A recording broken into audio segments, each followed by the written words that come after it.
Welcome back to the Ireland Rugby Social. Today we have a very special episode all about me. This special episode, we have talked about Ireland the last 4 weeks. We've talked to lots of your former teammates. We're going to talk about you. Great. Are you comfortable with that? I've gotten used to it, yeah. I've gotten a grow for it, yeah. Good. Right, we're gonna put a bit of a twist on it and talk about some of the best players you've played with. So we're going to give you the best 15 you've played with and why. And then obviously you'll reveal a little bit about yourself. Disclaimer, I know we're going to annoy a few people. Good, that's what we want. And lads that are going to say they don't care probably do care, and it will come up in a few chats in the future. So apologies in advance, but it's just a bit of fun. No, it's not. Okay. It's very serious. Let's start with prop. Loose head prop. Bearing in mind this is a 15-year career starting 2010 and going right through there's a few, yeah, and a few stalwarts and a few lads who came in for short periods of time but left their mark. It has to be Cian Healy, number one, because look what he's done. I remember when he retired and someone, I think it was Johnny, said a few words about him. He changed the game for props, didn't he? Like from what is expected, even like his physique, like he genuinely six-pack, ripped, and he was 120 kilos, moved like a centre. In his prime, got to know him, one of my good friends now. Had his injury struggles towards the end or kind of just before the tail end of his career, and fought back from like proper tough places. And yeah, just his playing ability and longevity. Cian Healy, number one. Let's go with hooker then now. You've Dan Sheehan, who ability wise, I think very soon he'll be at least World Player of the Year nominee. If not, he could take it. I know Hooker just took it, so it's moving into the front row.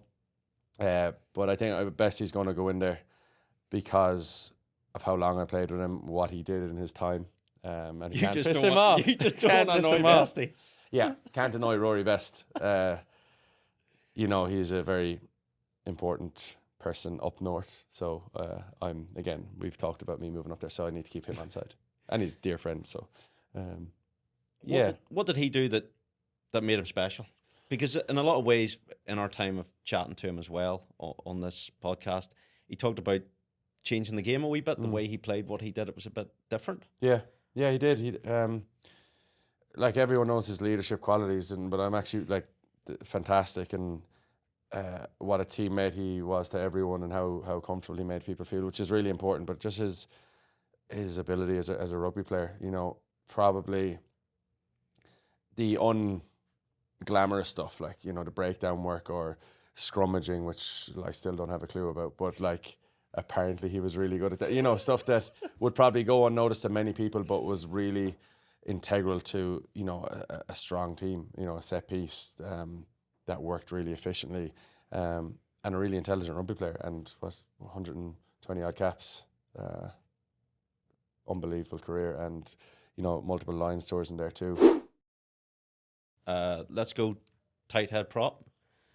You know so much about that position. Yeah, I can't wait to get to the proper stuff. Stood beside them a lot. Yeah. Gave them the ball in tough situations a lot. Tyke Furlong, no question. Yeah. He could be outside centre. And you know what? He'd have the confidence to go there too. Like he'd be like, give me that 13 jersey. Tyke's world class. Played loads of rugby with him. Know him really well. He's just he's a proper cornerstone of the Irish team, and I've seen him from when he got his first cap in 2015-ish, I think, around the World Cup time. He was definitely part of that World Cup, and he got his first cap before around that time. So I've seen him come into Ireland camp, and he's just grown into this leader. Like he's a fella that when he speaks, everyone listens to him, and he just gets it. Someone who there's kind of there's no bullshit. It's just like he gets it. He says what he's thinking, and he's really smart about how he says it. That's his leadership. But like as a player, he's kind of changed the game as well. In terms of the way props and front rows play. A very easy example is like the little tiny passes they do, and he's got those soft skills, and he's not guessing. Like it's what Andy loves as well. Like he's always like an example in the video reviews of how to do it well and like not guess and not bluff. Tig is just a baller, like, and he knows what he's doing, and obviously size of the man, unreal. Closer to your part of the world now, but we are Mm. second row. Number 4, obviously. Number 4 is Tig Byrne. Yeah, I know we're. Hold on, what have we've done? Leinster, Ulster. There's not a hint of anyone outside of Ireland. There I will guess. be. There will be. There will be. But Tig Byrne is one of the best players in the world, so and he has been for the last 3 years. So very hard. Like Maro Toje came in there, but missed out because just what Tig's done over the last like Maro, actually, in fairness to him, like he's a proper game changer too, and he's taken his game to a new level. But I think Tig offers that physicality, the breakdown stuff, and Tig Byrne, and as I mentioned, Tig Furlong, he can play those passes, that modern way of playing the game, unbelievably well. Like, so I'd say if you were to ask Andy Farrell about like 2 forwards, like he cannot do without, like, or just you're only allowed 2, it would be Furlong and Byrne. Who's playing alongside him? Go on, guess. I want to guess someone outside Ireland. Okay. It's not right, is it? No, you can't really leave this man out, can Like you? Paul O'Connell? Yeah. Go on. We'll get a few lads in there, a few different lads. I don't know what you need to say, but just a legend and like an icon of the game, an incredible leader, a fella you just want to go to war with, or he'd go to war for you, and you can just play rugby and not be touched. Drove standards in Munster Ireland lines for so long, and just a proper competitor leader who wanted to win all the time and would do anything to win, and brought us up, me, Peter O'Mahony, brought us, and many more, brought us up with that kind of mindset, and this is good enough, this isn't good enough. Just at early Munster days, like, if you want to make it here, this is the way you have to behave, this is the way, and not in a bully way, just like, this is what we're doing, we're working hard, you have to do this too. So proper trendsetter. Okay, let's go to the back row. 6 first of all. Pete O'Mahony, for those who are familiar. O'Mahony, yeah, Peter O'Mahony. He's just a fella who, like, you just named Paul O'Connell, and then there's Peter O'Mahony at 5, number 6, and you're like, right, we're not going to get hurt today, or we're not going to be outfought today, we're not going, you know what I mean? And then you think about his ability as a player. We spoke to Pete recently, and like a lot of it was about leadership, which was absolutely spot on. But I grew up playing with Pete under 19s, 20s schools, and the whole way till we retired. And I don't know, it's not a weird take, but we were talking about Sia Khaleesi a while ago, and sometimes he doesn't get the credit he deserves as a rugby player because he's such a good leader, or he's like an iconic leader of a country, of their reason why. So I think a lot of time Pete, maybe he can say if he felt it or not, but like, because they're such good leaders that their rugby ability kind of goes unnoticed a little bit, or the shine of, like, Pete was a world-class rugby player, like unbelievable in the line out, unbelievable, like Jack, just a back row player who had unbelievably high standards as a player, and he spoke about it, under Faz, to be selected under Faz or be a leader under Faz or a captain, you just have to play well first. Like, that's the non-negotiable. So Pete, I think he's in there. Let's go open side. Number 7. I was thinking, and I'm undecided about that because there's so many unbelievable 7s there. Good, that's what we want. I know. Sam, like, he's there. Josh is there. Sean O'Brien is there. That's Sam Warburton for the Sam Warburton. Sorry, forgot. Can't use nicknames. Or I think I'm gonna put Sam in there, just to vary it up. But he's captain 2 Lions tours. He'll go down in rugby history, and then you know, you talk about Tig and his like ability over the ball. Like Sam was like the best in the world at it for a period of time, and he probably retired a bit earlier than people would have thought. But like what he did in that window was incredibly impressive. And yeah, like this pack is now littered with leaders, so we don't know who. Well, that's it. He was a great player and a great leader. He balanced it beautifully. Yeah, he really, really was. And you know, seeing him on that 2013 tour to the 17 tour in terms of how he, again, another fella who grew as a leader. You know, he had to be captain on 2013 with Brian O'Driscoll, with Paul O'Connell in that squad. Like, really daunting thing to do. And then and he managed to do that and win a series. And I know he didn't play in the final test, and Alan Wynne was captain. But yeah, what Sam did for a long period of time, he deserves to be in there. Yeah. Number 8. I know who it is. It's Toby Faletau. Yeah, Toby. I've played with him a lot over 3 tours now. 3. Yeah, he was on those 3, and a game changer. Number 8 with X Factor, a freakish athlete, really smart player. Comes into that bracket of Tig Furlong, Tig Byrne with the ability to play smart.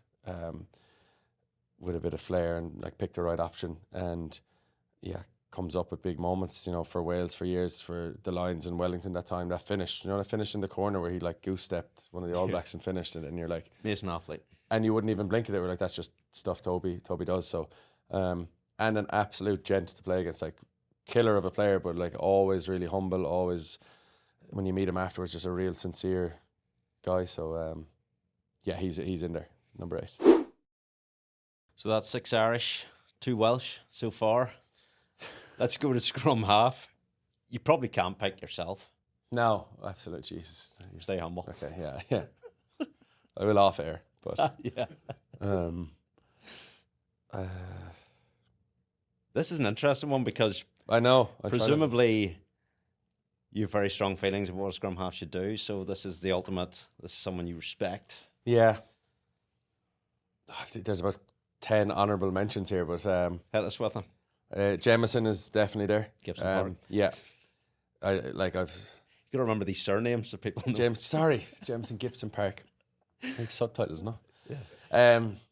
Yeah. He's world class. A fella that came in again, moved over, made a life for himself, carved out a class career here, and now he's regarded as one of the best 9s in the world, and he deserves it. You know, your job ultimately. Yeah, stole my job ultimately. No, like it comes in natural cycles. Like he came in, and you know, it was the way the world works. Unfortunately, but what a guy, what a gent. You know, you would think someone coming in and effectively taking your spot, you'd have a dislike for them or whatever. But no, he was really humble, really nice way about him, really popular in the squads he's in, and you know, shared everything, shared knowledge, shared ideas, shared his thoughts on the game openly. You know what I mean? Wasn't hiding anything. So yeah, he'd be in there only for, I think, just the fella I'm picking is Mike Phillips, because played against him, got to play with him. He's the guy who similar. Yeah, set the stall out in terms player. of a use Van der Vesthuizen, obviously quite a tall 9. Yep. And changed the game that way too. But just what in my time really watching Mike Phillips, because genuinely when I was younger and I got my growth spurt, like a lot of teachers in my school or coaches were like, you're too tall to you stay at out half or stay at centre, and I just really wanted to play scrum half. And Mike Phillips was a big part of that, because he's taller than me. He was like 6'3" or 4, and as he would say himself, world class. Humble man, very humble man.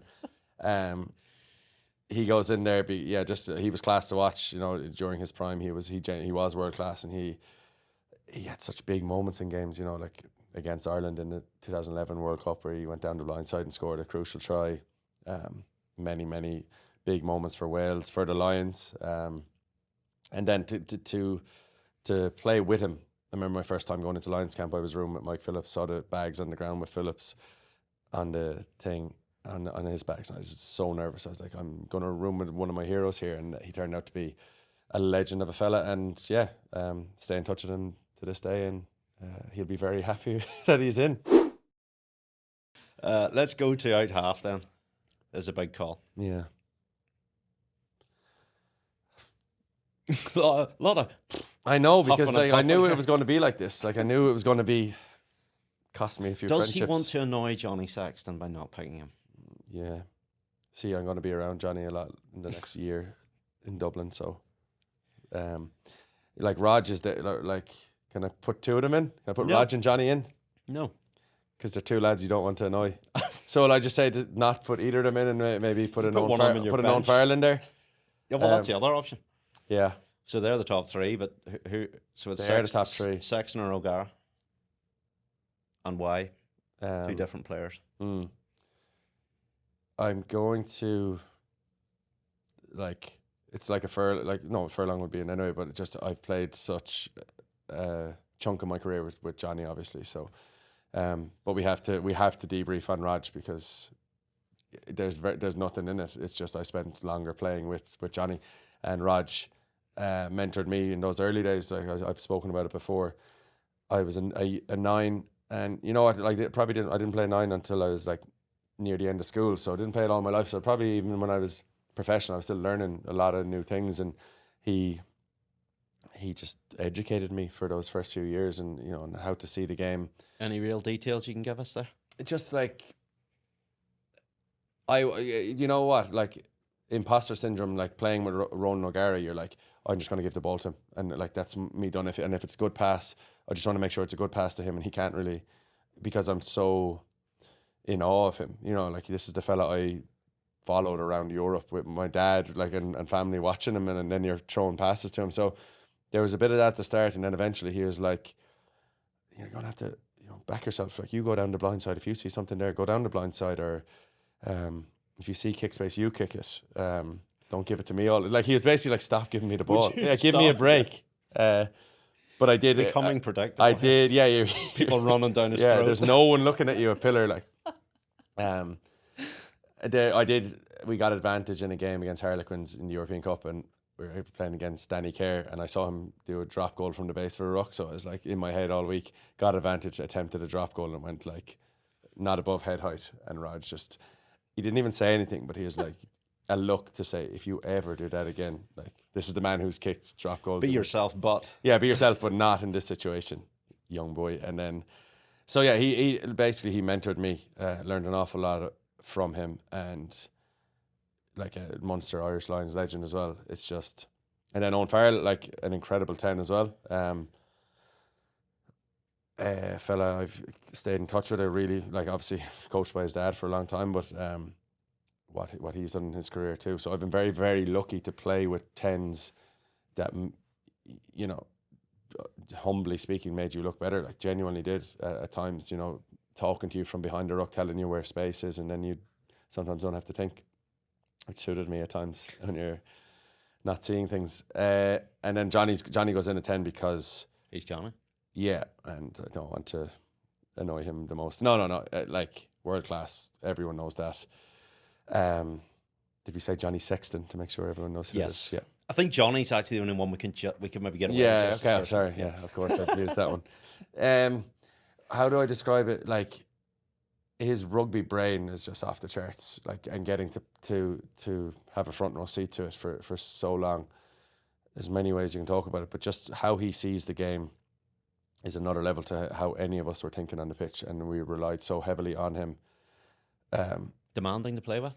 Yeah, very, very, but that brought the best out of me as well, and that made me sharper mentally in terms of like being clued in and being aware of situations in the game and what he's thinking, and it doesn't always have to be verbal. You know, it's a look, or it's even just a feeling of where he might be. And well, you're well established at this stage. Do you go back at him, or was he always the one who kind of took the lead? No, he every other back or player in the squad will say he took the lead in that most of the time. But yeah, there's definitely times where you have to, like, Raj probably instilled a little bit of that in me, but like at times you have to be like, no, this is the right decision. No, there was something on the blind side. Like, I know you were calling for the ball, but I went down. And there's one like Johnny's always on edge. Like obviously everyone knows this. And there was one against Samoa in the World Cup where we had a ruck on the 15, like nearly on their try line, and Jordan Larmour was like, it was like a 15, I'm going to say 15 metre pass, probably 10, but he was standing on the touchline flat. And you know those like rip passes from the 9 where you put him away? And Johnny was like, I think he saw my eyes look and he's like, don't do it, they'll intercept it. I think he was nearly saying something like that to me, so he's like, just give me the ball and he'll throw it to Jordan Larmour, and it'll be a try. And I was just like, no. And I ripped it, and this Samoan fella went to intercept it, and I swear to God he was this close. Fingernail. And that was just kind of summed it up. Like Johnny, he kind of said well done, but he was like, you're so lucky that worked, or else I would have been ready to. So that's kind of the tender hooks you lived on with Johnny. But then after the game I can kind of go, haha, I'm lucky. So very rarely that happened, but it's nice when it does. So Johnny's in there. Yeah. Of course he is. Had to be. Mm-hmm. Let's go wing. Left wing. Left wing. So you have... I know, but I'm not going to like it's this person and then forget about all my friends. It's going to be Zebo. Simon Zebo. What a man. What a man, what a player. What a talent.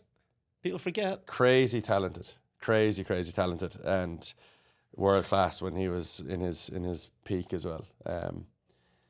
I'm thinking back heel and the rest. Back heel. Do you know when that happened? Obviously, the 2013 game against Wales. I think Twitter was was it new enough? It was probably it was there, but like maybe we weren't all on it, and I didn't see it happen. I was in a ruck, so I didn't see it happen live, or I didn't know it happened in the change room after the game, and I think he was in the dressing room. He was sitting beside me after the game and going on about how it was Decky Kidney was coaching at the time, and going on about how good the game was, and then wrapped up the chat, and then Zeebs kind of came over to me. He was like, "Did you see what I did, man? Did you see?" And he had his phone out and he had all the tweets and the video links to it. Like, he was just like, "Man, I'm gone viral." All this stuff. Like, so a guy who enjoyed the limelight a little, yeah, very humble. But then that if we talk about that little back heel, it just encapsulates how much of a freak he was and how talented he was, how much he was prepared to even try something like that. So brave. He probably could have got his hand to it, but I've seen him do so many things like that throughout our time, like Munster, Ireland, Lions. An X-Factor player, hat tricks all over the place, especially he loves basketball. Game 6 is a big thing in basketball in the playoffs. I think he got a hat trick against Northampton in Game 6 of Europe, and then he got a hat trick against Racing in Game 6 of Europe. So he always just had these visualization things going in his head, before a game, and then it comes true. So incredibly talented X-Factor player, and most importantly, from my point of view, a fella you just love playing with. Like, always happy, always positive, always optimistic. We're going to rip it up today. We're going to have a ball. We're going to, you just throw me. Sometimes he literally forget about everyone. Just find me and throw it to me. And at times it was that easy. You give him the ball and he'd do something creative and break up the game, and away we go. He must have been a great balance in that dressing room with Munster and with Ireland as well, with some of those really intense characters you've talked about as well. Mm-hmm. Yeah, a foil for that, because he went to school with someone like Peter O'Mahony. Like, they were in the same school together. Polar opposites, but they love each other because they're just a tonic for each other. And like, if Pete's been Pete and intense, and Zeeves is there just like making a joke of him or mimicking him. So yeah, he broke that tension at times, because at times with Munster, it was a tense environment, and Zeebs brought it back to like, let's go and enjoy it. Let's have a ball. Okay, let's go to 12. Bundyaki. Yeah. Okay. Yeah, I know we're Irish dominant, but these are the players I've experienced with, and he's been on numerous line tours too. World Rugby nominee for Player of the Year after the World Cup in 23, and he was that year, and then a good few years either side of that, he's been world class, unbelievable. Freakish athlete, freakishly strong. Just a game breaker of a 12, and you know, what he's carved out. He's like probably one of the most popular people in Ireland at the minute, just by the way he plays and how much it means to him and the intensity he plays at. And another guy like Zebo, where he's a fun guy who breaks the tension of a test game or test week, and really good for a squad, and a really good teammate, like incredible friend. But just his ability as a rugby player in attack and defence, melts people in defence. Has got the odd red card because of it. But that's what You probably need a bit of that edge. you in that do. position. Yeah. And we're not saying get red cards, but just like living on that edge that. You know, there's certain games, I think, like it was Wales last year for the Triple Crown, where he came on. I think he was a sub, and he came on, and he just had big this impact. I think he might have been man of the match that game. Potentially, I think he might have come on. That rarely happens, but I think that might. Yeah, I remember, I've seen it many times, but that game just encapsulated it, where he was like, we were in a battle. Like everyone was like, that week Ireland go over, they should win the Triple Crown and get a bonus point, and it should be fine. But like it was Wales at home, backs against the wall, so we knew it was going to be tough, and Bundy just came on. I was like, we're not losing this game, and he just made an unbelievable impact, a difference in the game, and that's the ability he holds. So right, let's go 13. Do we need to? We don't need to, and it's going to be very dominantly We Irish. should.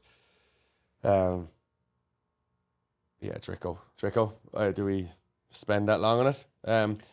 Obviously, the big talking point in 2013 was Jonathan Davies for Brian O'Driscoll, and I think he should get an honourable mention because he was unbelievable. What he did in the game, like he's. You know, there's arguments for Johnny to be the best player of all time, and people have said it. Drico was just that generational player who changed the game, who was Drico. You know what I mean? There was just this aura around him.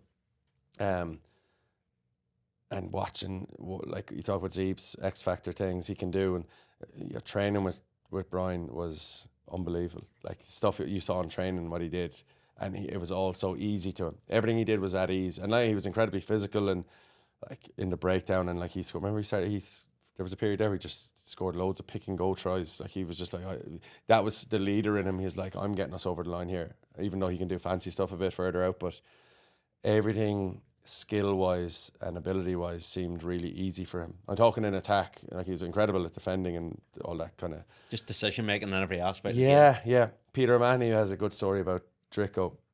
In 2013, we played Italy. We lost to Italy over there. It was carnage. I was yellow carded. Someone else was, and I think did we have a red card? But anyway, Peter O'Mahony ended up playing on the wing for 60 minutes against Italy. So like still against an international team that are a threat. And Pete talks about it. So he's defending with Brian on the 13's the hardest place to defend on the hardest, pitch. Which is worth mentioning. So Pete was like, obviously Drico had his own stuff to worry about at 13, you have to make loads of decisions like hit lines and out the back, and it's the hardest place. So Pete was saying that Brian was worrying about his own job here, and he was talking to Pete as well. In Irish language, like we'd have a name for a call. So he could see that Italy were doing it. Say we call it's a Brumbies, like a wraparound play or whatever, like example. So he was saying, Pete, they're doing a Brumby, so you're going to have to take the 10 when he comes out. As all this was unfolding, Pete said it was like, he couldn't believe it. And then Pete was able to defend as a winger for 60. We still lost. Pete still got cut out. Matrix, was it? Yeah, it was. He said it, like you'd get Pete to say, we should have asked him about it, but it was just that level of intelligence and just a generational player who's right at the top. Okay, right wing.